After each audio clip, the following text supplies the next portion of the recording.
po jako akawuwo. Abasajja bekalangala batwala amato gaffe batunda ebyennyanja ebiri mu ttani kumpi 3 namba. Ng'abavubi mu ggwanga bakyagenda maaso n'okwemulugunya ku bukwakkulizo obuze basibwako ko n'amateeka ge basuubira okubasibwako babakakalabiza emirimu gyabwe. Kalangala bagamba nti banditendewalirwa ne bava mulimu guno olw'engeri gye bagamba nti abamu tebakyakolerako ddala nga n'abakola bakolera mu kufiirwa. Batusindikiza tuve ku nnyanja tugende mu buyeekera tujja genda awulidde naffe tulwane awulidde ebbanga lyemaze wano ku nnyanja manyi okuvuba kintu kimu marobo puruufu. Bino okubituukako babadde basinkanye ababaka okuli Kakembo Mike ow'Entebbe wamu ne Honorable Kabuusu Moses ow'Ekalangala okwogera ku bago ekyakubaganyizibwako ebirowoozo ku nsonga z'abavubi. Omuvubi owamukene alina amaanyi mangi nnyo mangi ddala naye tosobola kumusibira panos 16 n'azijja mu mazzi nga zaddawo bazasinga tekisoboka.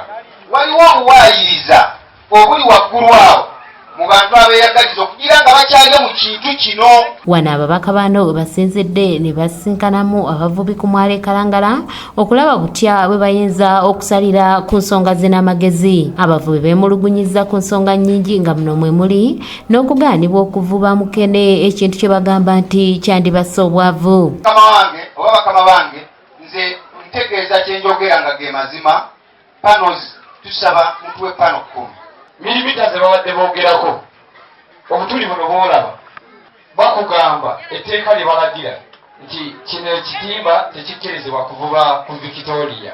Ekitimba kye boogerako kivube ku Victoria twandibadde tukikuleetera wano naye kyekiri omwami kyeyayogedde nti mu katale tekiriimu. Mugende waffe ow'endu owa Victoria takula kutuuka ku 10 omuto kubanga tubawulira ekitimba ekyo ekinene ekyo kyebagambye ekyateri aba ayitamu buyisi yenna aba tasobola kukola ki kukwatira. Bano era basaba bayambibwe ku nsonga y'omusolo oguyitiridde ogwateekebwa ku bintu ebikozesebwa mu kuvuba. Basanga ow'amalobo ne bakusanga n'enamba 9 balina amalobo gaabwe amatono bakwata gali amatono ne bakuteekawo ne bakuba ebifaananyi ne bakujjako agamanene ne bagatwala ebyennyanja ne babitwala. Lwaki banjako ebyennyanja ne batawulwa lyato lyange. Ababaka bano mu kubaanukula basuubiza abavubi bano nti baakulaba ng'eddoboozi lyabwe lituusibwa mu paalamenti nga bwe kiri ku ludda lw'abalimi. Bwe wabaawo ensonga yonna eyimirizisa okuvuba nga weeri ebe eyo nga tesobola kukolekako mateeka galiwo. Bw'ogamba nti abantu bakwata ebyennyanja ebito tuwadde ebirowoozo abakwata ebyennyanja ebito babikwata lwa bwavu. Gavumenti baayo kuteekateeka y'akatono okutuukirira abantu bano.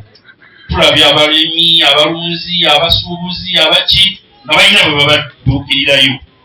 Bano abaavu abali mu bizinga yo gavumenti kaliwa keerowooza. Abakeera bakutalaga emyalo ekisinga okufuna ebirowoozo eby'abavubi ku bbago eriri mu ddiiro eryekuusa ku nsonga zaabwe. Tulwanira muvubi wa byennyanja omuntu waffe wa wansi. Nze bwe banjogera kino tebinyogera kati njawula mpolereza abo bokka abannutu abali eyero ebubeke nedda ssebo mulwanira bannayuganda bonna. Bwetwogeranga abavubi ku myalo egisinga okwetoolola ennyanja Nalubale tebakyavuba olw'emisoso gye bakyalina okutuukiriza. Wali wadde n'omu asobola kusituka wali mu parliament bali muki ayogerekera abantu ayogerekera abatuuza banasi bafa. Kanyike Kevinizi yakusakidde eggulire lino ku lwa ABS Television. Oteeka ly'obutwa otta ebyennyanja notta amagi abaffe abubisizza akatimba kano n'oli atadde obutwa mu mazzi ani asobola okutta ebyennyanja ebingi.